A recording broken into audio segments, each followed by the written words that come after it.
Housing TV Africa, your first in housing development broadcasting.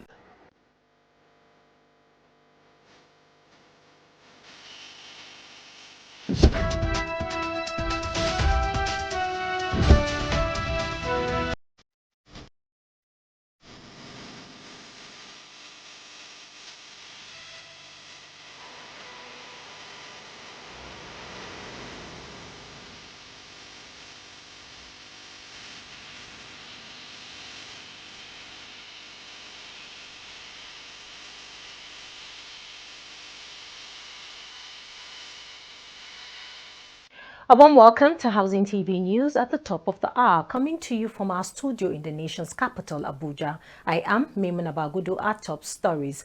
President Tinubu to co-chair 11th session of the Bi-National Commission with President Ramaphosa. Lagos-Calabar Highway diasporans seek help to save $250 million investments. Reps suspend debate indefinitely as northern governors mount pressure. House Committee stakeholders pledge support for Ministry of Finance Incorporated Real Estate Investment Fund. And the foreign saying Trump warns BRICS nations of 100% tariffs over threat on dollar. We begin with national matters. President Bola Tinubu will leave France on Monday for Cape Town, South Africa, to co-chair the 11th session of the Nigerian South African Bi-National Commission (BNC) alongside President Cyril Ramaphosa. The presidential BNC, scheduled for Tuesday, December 3rd, will be preceded by a ministerial meeting on December 2nd, 2024 at the South African Parliament building in Cape Town. President Tinubu and President Ramaphosa will engage in substantive talks on a wide range of issues of mutual interest, including bilateral, region and international matters. Building on the commitments from their June 20th, 2024 meeting in Johannesburg, shortly after President Ramaphosa's inauguration for a second term in office, the two leaders will review the progress achieved since the 10th session of the BNC held in Abuja from November 29th to December 1st, 2021. The 11th session of the BNC will feature deliberations across 8 working groups, each focusing on a specific area of mutual interest. These include political consultations, consular and migration, banking and finance, defense and security, manufacturing, social sector, mines and energy, and trade and investments. The federal government and France have agreed to develop joint projects to promote and diversify the value chain of the critical minerals in the solid mineral sector of both countries, according to the Memorandum of Understanding signed by both countries on the sidelines of the official visit of President Bola Tinubu to France. Both countries agreed to collaborate on research, training and Franco-Nigerian students exchanges for knowledge and skills transfer. According to the Special Assistant on Media to the Minister, Segun Tomori, the agreement will open new opportunities for the remediation of over 2,000 abandoned pits in the country. Recently, at least 65 individuals tragically lost their lives in separate mining pit collapse incidents across the country. In another development, the federal government will commence malaria vaccination in Kebbi and Bayelsa states today. The exercise marks the introduction of the malaria vaccine in the country. The agency on its X handle said the malaria vaccine will now be part of the national immunization schedule, offering protection to millions of children and moving the country closer to a malaria-free future. Earlier in October, the federal government received 1 million doses of the R21/Matrix M malaria vaccine donated by Gavi, the Vaccine Alliance. It was delivered with the support of UNICEF and the World Health Organization. Now to the House of Representatives, where the debate on the tax reforms bill, earlier fixed for Tuesday following mounting pressure from the 19 northern state governors, has been suspended. The planned debate was called off in a memo signed by the clerk of the House of Representatives, Dr. Yahaya Danzaria, as 73 northern lawmakers kicked against the bills. Those who rejected the bills include 48 reps members from the Northeast, 24 federal lawmakers from Kano, and a former governor of Sokoto State, Senator Aminu Tambuwal, who represents Sokoto South Senatorial District. The memo suspending the debate dated November 30, 2024 is titled Rescheduling of Special Session on Tax Reform Bills. The Chairman, House Committee on Polytechnics and Other Higher Technical Education, Honorable Faaud Kayode Laguda, has expressed commitment to ensuring accountability in the running of the institutions under the purview of the committee. He says this is so because polytechnics and higher technical institutions offer technical learning which are crucial to the development of the country. The lawmaker, who was addressing journalists at an oversight function in the Southeast, said it was for this reason that the committee takes the budget performance of the institutions very seriously. Some of the oversight that we've held here in the National Assembly, most of them we concluded to the fact that we still need to pay physical visits to them due to some of the budget lines that they gave us, expenditures, that things they've done. Some of them were able to provide pictures, some of them were not.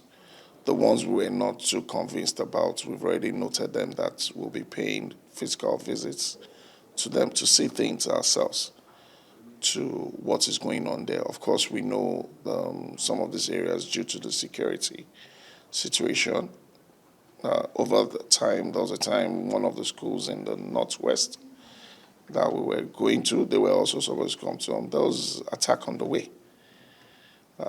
So we hope things get better and we could be able to be there physically. Well, we have 5 polytechnics in the Southeast, and they were invited last week for oversight. One of the reasons stated by them was also due to the security situations in their places. That because it was just a day after a day of sit-at-home. Honorable Laguda says despite the committee holding oversight at the National Assembly, it will still pay physical visit to the institutions due to some of the budget lines they presented, especially on expenditures. The schools visited are the Federal Polytechnic Akanu Imbiam, Federal Polytechnic Negede, Federal Polytechnic Ohodo, Federal Polytechnic Usuochi, and Federal Polytechnic Oko. These schools failed to appear before the committee this week. Now, moving on to the nation's capital, where the FCT chapter of the Nigerian Labour Congress NLC has directed all workers in the 6 area councils to commence an indefinite strike from December 1st. Kanabayi Adalo, chairman of the council, gave the directive in a statement on Saturday. Adalo said the directive was in compliance with a communique issued by the NLC National Executive Council NEC on November 8th in Port Harcourt. He said NEC appealed to the council chairman to implement the 70,000 naira national minimum wage. Adalo said the chairman had, however, refused to respond to the demand for implementation of the minimum wage in their respective councils.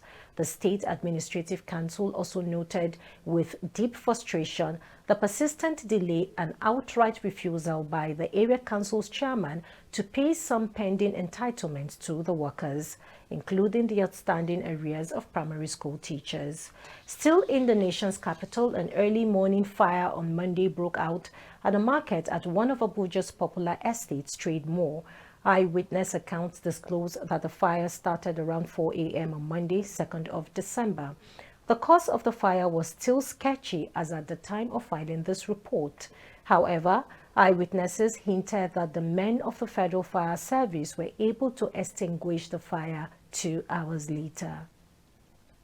In a bid to safeguard Nigeria's financial system, nurse the economy back to good health and restore investor confidence, the Central Bank of Nigeria has issued a stern warning to banks and other culprits of anti-money laundering and counter-terrorism financing regulations violations to live above board or face unpalatable consequences.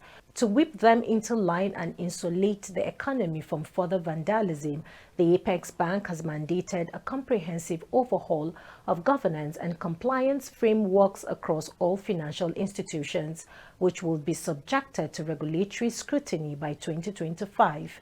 Speaking at the 59th Annual Bankers' Dinner in Lagos at the weekend where he unveiled the CBN's 2025 policy agenda, the governor of CBN, Yemi Cardoso, highlighted the need for structural reforms to prevent further economic setbacks, while emphasizing the need for stricter adherence to regulatory standards.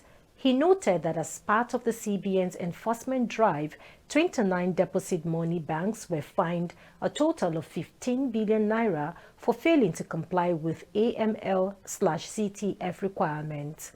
These penalties, he stated, reflect the Apex Bank's unflinching determination to foster transparency and accountability within the financial sector while deterring illicit financial activities. We take a pause here to bring you more news stories. Stay with us. Get credible and authentic housing news at your fingertips by downloading the Housing TV mobile app. You can also join the African International Housing Show live from across the globe through the Housing TV mobile app. The mobile app features live streaming and trending housing news. You can locate the AIHS venue via the app, network with AIHS seasoned speakers, and live chat with exhibitors. You can also order house or building materials at AIHS via this app. Download the Housing TV mobile app now from the App Store and Google Play Store. And don't forget to click on the notification button. Available for both iOS and Android users. Housing TV is also on Star Times, channel 149 decoder.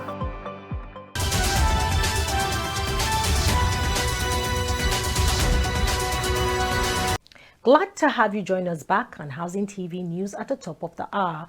Now moving on to Kaduna State, where the state government under the Budget and Planning Commission has analyzed its 2025 drafted budget, which they say is at the tone of 790.43 billion naira. While analyzing the drafted budget, the Commissioner of Budget and Planning Commission, Mukhtar Ahmed, says the budget preparation was made based on key macroeconomic assumptions and considerations. Assumption number 2, production benchmark is at 1.6 million barrels per day. We are maintaining an average exchange rate of 1,400 to a dollar, with an inflation rate average of 24%. Mineral ratio is at 20%, and the national real GDP growth will be at 3%. Other considerations in highlighting the budgets are: number 1, we are limiting the size of the budget in line with realizable revenues to account for economic uncertainties and shocks. We are prioritizing funding for the completion of ongoing projects, which we have many in the 1 year plus of His Excellency. While highlighting prospects for the year 2025, the Kaduna State Governor Ubasani also highlights a few of the giant strides attained upon assumption to office. Government is for you, the citizens of Kaduna State. And that is the reason why, let me give a breakdown of what we have done. Education will have at least 26%. Health will have at least 16%. Works and infrastructure will have at least 17%. Agri will have almost approximately 10%.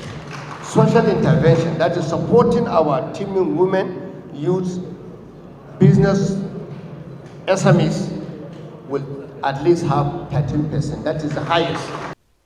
Still in Kaduna State, Governor Ubasani has called on the 2024 batch C Stream 1 core members posted to Kaduna State to approach their national assignment with patriotism, dedication, and professionalism.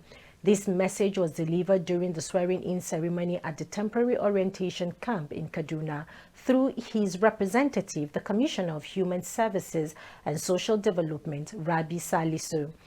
It is the dream of every Nigerian youth to pass through this noble scheme I rejoice with you for being part of this historic event in your lifetime. My dear compatriots, your posting to Kaduna State, it is the will of God Almighty, and I want you all to accept it in good faith. Focus in making the best out of the 3 weeks orientation course as it is. To put it together, prepare you for the rest of the 1-year mandatory service year. National youth development cannot be achieved without your own contribution.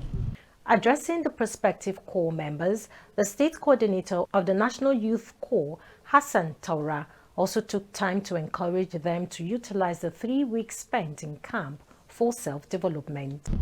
Let me draw the attention of the prospective corps members that the National Youth Service Corps, NYSC, marks the beginning of a journey that is both rewarding and challenging, as it is a stage filled with opportunities for personal growth and meaningful impact on national development. Over the next 3 weeks, we will be engaged in a variety of activities which is aimed at fostering discipline, teamwork, and resilience. You will participate in the skill acquisition and the entrepreneurship development training, which is designed to prepare you for economic and financial independence.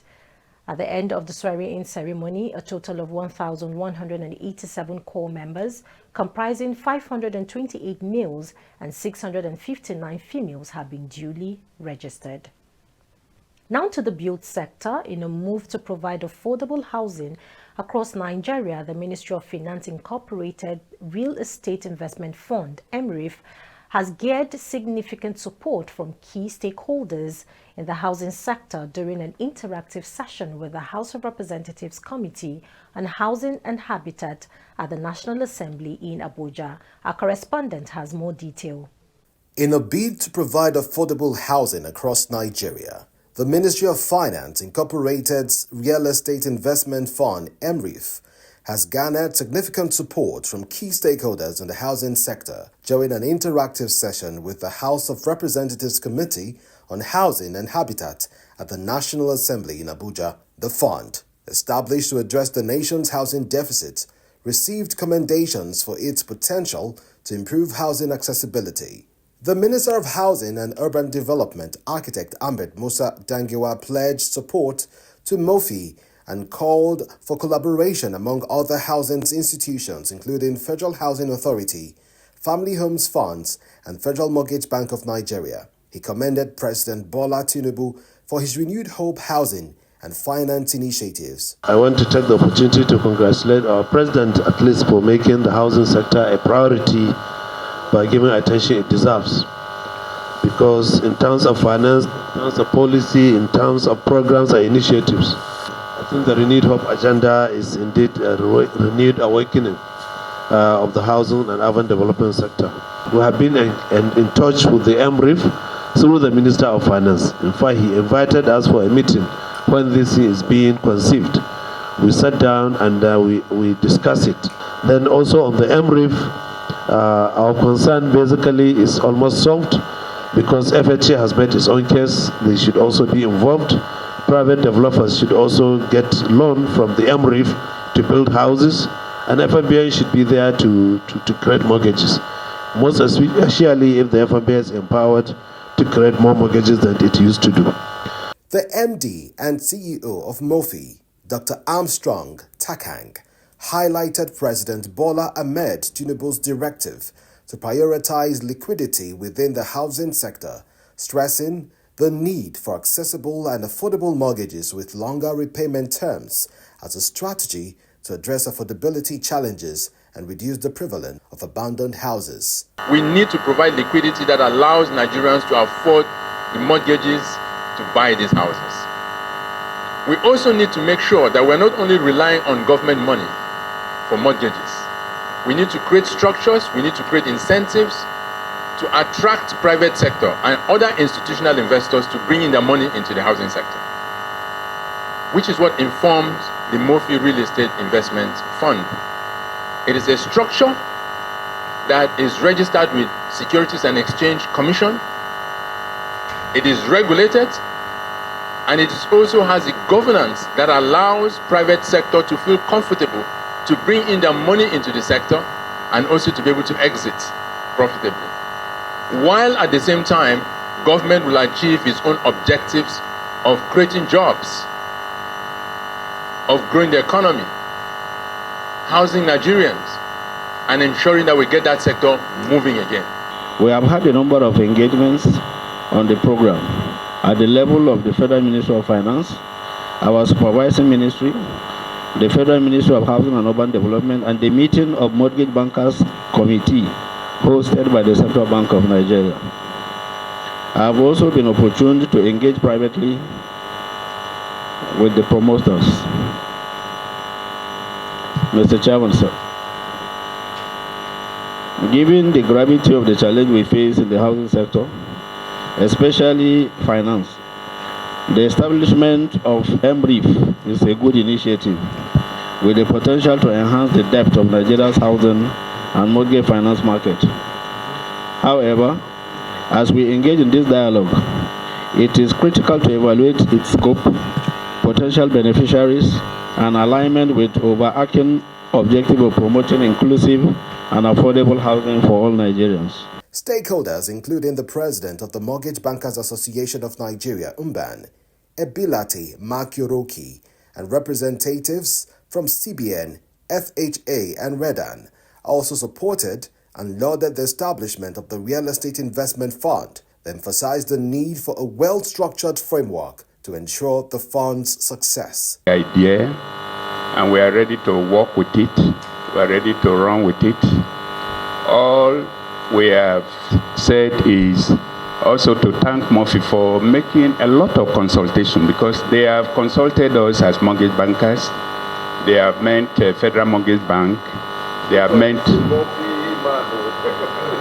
So they've met everybody. All we have told them is let there be a structure. Because for any mortgage product, there must be underwriting standard.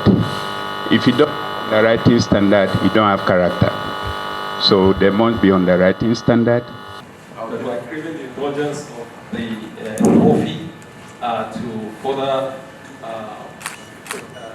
equip us with all the concept papers that we have, so that we have a full understanding of what they intend to achieve, and that will form the basis for the final position we can take. The initiative of Murphy, this is very fine, but please help Murphy to get this PENCOM. Use your power as National Assembly. If these monies you put them, our government have, if you give the money to Federal Mortgage, they give us, who construct those houses, and you give to the same Nigerians at affordable prices, nobody will complain. So when we hear all of these things, as Nigerians, we look at each other, and and we can do these things. We can put all of these things in place. We can get these fundings, for Federal Mortgage Bank, for example. We can get this funding for Federal Mortgage Bank at next to nothing. We can get people. They will need data and all of that. So please, and we are ready to continue to do as much as possible, but we cannot build and not see people that will buy from us. So that's why we need what he's talking about, mortgage, to be readily available so that we can build knowing that people can buy. The Executive Director of the Housing Development Advocacy Network, HDAN, Festus Adebayo, said the Real Estate Investment Fund by Mofi is a wonderful initiative, while calling for collaboration among stakeholders to make it a success. We want to let you know our position is that it's a very wonderful initiative. Just as the Federal Mortgage Bank, FHA has said, MPAN have said, it's a good initiative. We are supporting it. We are requesting from Mofi to work collaboratively with Federal Mortgage Bank of Nigeria, work very well with family-owned firms. So I want to support Mortgage Banking Association of Nigeria here today to request highest humility from the National Assembly members to look into the issue of Land Use Act, Mortgage Bank Act, and many other bills. I want to let you know FHA Act has since expired. We have called on the MD to rush down to the National Assembly and get that bill edited, reversed, so that they can be able to do what they are supposed to do in the 21st century. The same thing have to do with Federal Mortgage Bank. There are many transactions Federal Mortgage Bank cannot do because the law that back his existence is moribund. This is our concern. And we are using this opportunity to call the National Assembly. We will write you in details of all those bills. I will be ready to form a lobby group to join you and ensure that this is done. In his response, the chairman of the House Committee on Housing and Habitat, Honorable Abdulmumin Jibril, reaffirmed the committee's commitment to supporting the initiative while directing that all outdated housing laws be brought forward for revival and amendment. Regulation of the sector is key, and it will be stronger than NCC. It will be self-funding. Why is it that in this country we have so much opportunities, but we are not even looking at it? Yes, it may be a bit technical, the issue of land, state government, but the moment you sit down, you'll be able to dissect these things and understand how they... So the ball is in your court. As you bring them, we'll deal with it. The House Committee promised continued collaboration with stakeholders to resolve issues in the housing sector. The federal government has reaffirmed its commitment to addressing Nigerians' critical housing deficit by championing innovation and collaboration in the mortgage sector. At the 21st Mortgage Bankers and Brokers Conference held in Abuja during the weekend, themed Strengthening Public-Private Partnerships in Mortgage Banking to Achieve Sustainable Development Goals, the Minister of Housing and Urban Development, Architect Ahmed Musa Dengiwa, called for a renewed focus on partnerships and creative solutions to expand access to affordable housing loans for Nigerians. In another development, the Housing Development Advocacy Network HDAN has called on President Bola Ahmed Tinubu and the National Assembly to incorporate tax relief measures for developers of social housing and building materials in the proposed Nigerian Tax Bill 2024. In a statement released in Abuja, the Executive Director of the Advocacy Group, Festus Adebayo, emphasized that excessive taxation would hinder the delivery of affordable housing, thereby eroding the hopes of millions of Nigerians in their need of decent shelter. HDAN specifically advocated for the inclusion of low-income housing tax credits in the new reforms, which would provide a vital incentive to construct or rehabilitate affordable rental housing for low-income households. Adebayo urged the federal government to issue these tax credits through a competitive progress, ensuring they benefit those genuinely committed to addressing the nation's housing crisis. A group of Nigerians in the diaspora under the aegis of the Association of Nigerian Diaspora Investors has called on relevant authorities to intervene and save their $250 million investment affected by the Lagos-Calabar Highway project. The investors, who are mostly based abroad, allege that their properties in Okwaja, Lagos State, had been illegally demolished despite having all the necessary documentation and approvals. The association, in a letter to President Bola Tinubu on Sunday, stated that the demolition was carried out without prior notice or engagement, leaving many of them victimized and abandoned. The letter, which was signed by Olubokun Basonru, Femi Adekoya, Arinze Owomelu, and Kimberly Stark, on behalf of over 500 affected investors, said their fate was shattered by an unwarranted demolition of their investments executed without prior engagement or legal notification. The Minister of State for Housing and Urban Development, Right Honorable Yusuf Abdullahi Atta, has expressed his satisfaction with the progress of ongoing projects at the renewed Hope City in Lambu, Tofa local government area of Kano State. During his visit to the site on Friday, Atta was impressed with the noticeable improvement in the project's pace compared to his previous visit with architect Ahmed Musa Dengiwa a couple of weeks ago.